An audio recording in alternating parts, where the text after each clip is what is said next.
ഡൽഹിയിലെ all India institute of medical സയൻസിലെ മലയാളി നഴ്സുമാരുടെ കൂട്ടായ്മയായ മലയാളക്കരയുടെ ആഭിമുഖ്യത്തിൽ എയിംസ് ഓണം എന്ന പേരിൽ ഓണാഘോഷം സംഘടിപ്പിച്ചു.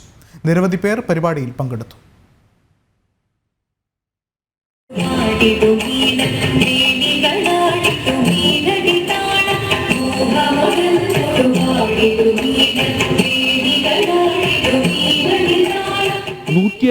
വനിതാ നഴ്സിംഗ് ഓഫീസർമാർ അവതരിപ്പിച്ച മെഗാ തിരുവാതിര. ഡൽഹി എയിംസിലെ മലയാളി നഴ്സുമാരുടെ സംഘടനയായ മലയാളക്കര ഇത്തവണ വിപുലമായി തന്നെ ഓണം ആഘോഷിച്ചു. ആർമഡ് ഫോഴ്സ് ട്രിബ്യൂണൽ ചെയർപേഴ്സണും ഡൽഹി ഹൈക്കോടതി മുൻ ചീഫ് ജസ്റ്റിസുമായ രാജേന്ദ്ര മേനോൻ ചടങ്ങുകൾ ഉദ്ഘാടനം ചെയ്തു.